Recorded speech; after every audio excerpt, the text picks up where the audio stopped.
د جمعې په شپه هغه کوم انسان دی چې الله د هغه نیک عمل هم نه قبلوي.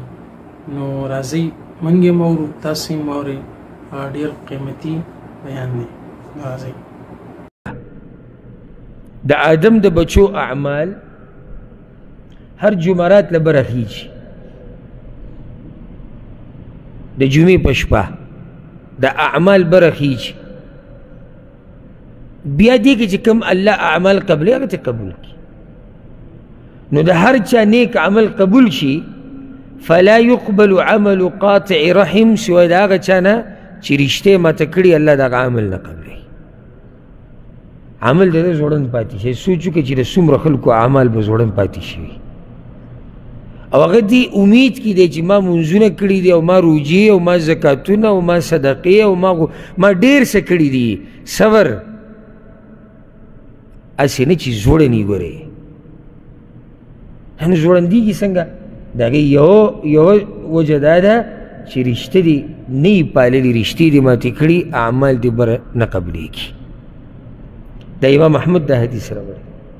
د جبیر ابن مطعم رضی الله عنه حدیث دی رسول الله صلی الله علیه وسلم لا يدخل الجنة قاطع، جنت ته هغه سړی نشي ننوتی چې هغه رشتې ماتې کړي، نشي ننوتی. خو دلته دا یوه خبره یاده کړئ، د داسې قسمه حدیثونه چې دي دا چې رشته چا ماته کړي د هغه دپاره پکې سزا بیان شوي، دلته دا یاده کړئ دا د هغه چا دپاره دي چې رشتې د دنیوي اسبابو د لاسه ماتې کړي، دیني نه. لکه اوس یو سړی دی د یو خپل سړی ورانه ده په څه بنیاد؟ د دین په بنیاد، دا عبادت دی. دلته هغه سړی مراد دی چې د دنیا په بنیاد یې ورسره مات کړې ده، په پوټ ځمکه یې خپلولي ختمه کړې ده. زموږ خواله نه و راغلی په هغې ورسره خپلولي ختمه کړې ده. موږ سره پلاني وخت کې منډه نه ووالې، دا خو دنیوي قصې دي. نو دلته مراد دا یو دی چې د دې قسمه خلکو دپاره دا وعید راغلی دی. ښه دې باب کې نور هم ډېر حدیثونه دي. یو بل حدیث هغه راته بیان کړم، هم ډېر د یېرې حدیث ته امام بخاري په ادب مفرد کې راوړی دی. رسول صلی الله علیه وسلم وی کل رحم آتیة یوم القیامة امام صاحبها، د قیامت په ورځ دا خپل ولی به د هر چا مخې له راځي.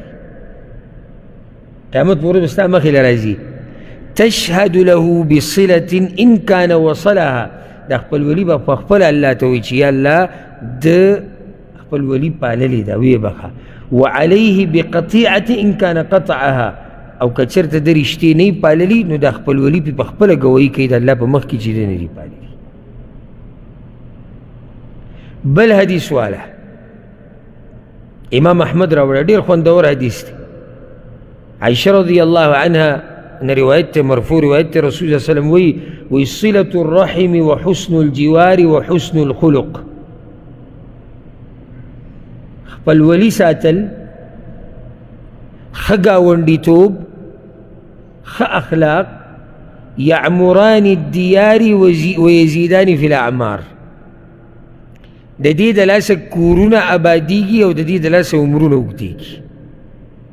کورونه ابادیږي، څنګه کورونه ابادیږي؟ په دې باندې څوک پوهېږي؟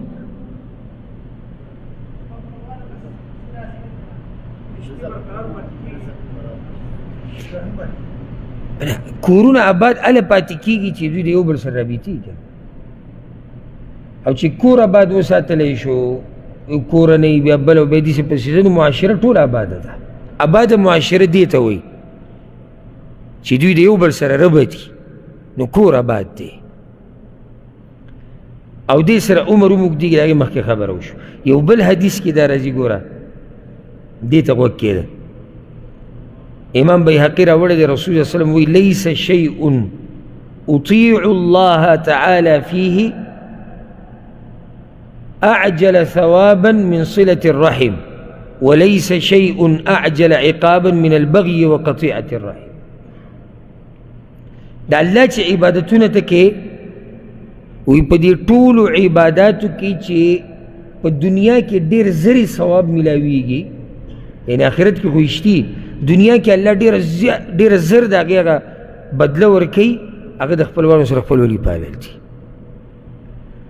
او چې ډېر زرې سزا میلاویږي په دنیا کې نو هغه دوه ګناهونه دي ظلم او خپلولي پرې کول د آخرت نه مخکې په دنیا کې دې سزا الله ورکوي بل حدیث والا رسول صلی الله علیه وسلم وایي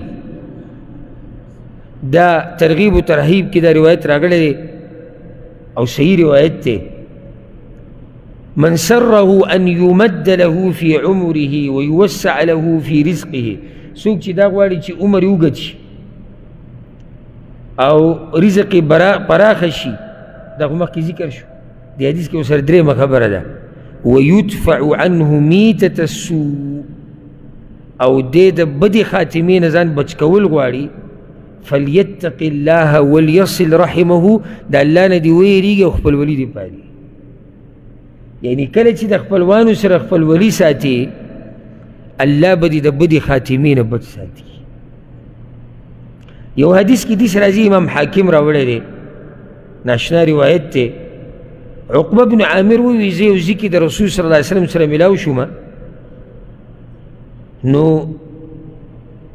ما د هغه لاس ونیو هغه زما لاس ونیو روان وی ما ته وی چې یا عقبه الا اخبرك بافضل اخلاق اهل الدنيا والاخره عقبه د دنیا د خلکو او د آخرت د خلکو چې کوم اخلاق دي په دې کې د ټولو نه بهترین خوی درته ونښیم خیال هم دې خبرې ته یعنی دنیا او آخرت والا چې دي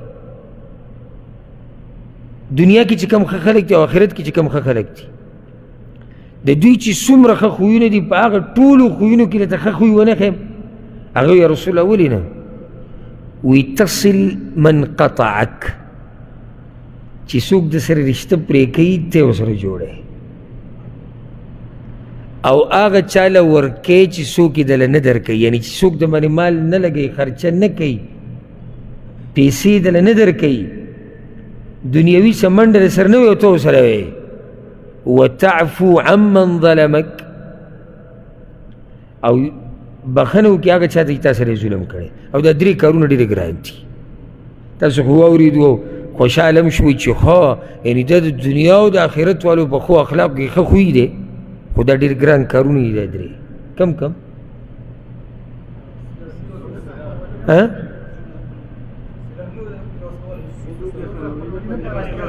چې څوک د سره خپلولي نه پالي او ته پالي چې څوک د نه حق بند کړي او ته د هغه حق ورکړې څوک د سره ظلم وکړي او ته ورته بښنه وکړي نو زه وایم که دا حدیثونه په دې باندې اکتفا وکړو دا به هم پوره وي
خدا د شیخ صاحب او قیمتي او ناشنا مختصر بیان چې تاسو واوریدلو دغه شان بیاناتو لپاره زموږ سره اوسئ. السلام علیکم ورحمت الله.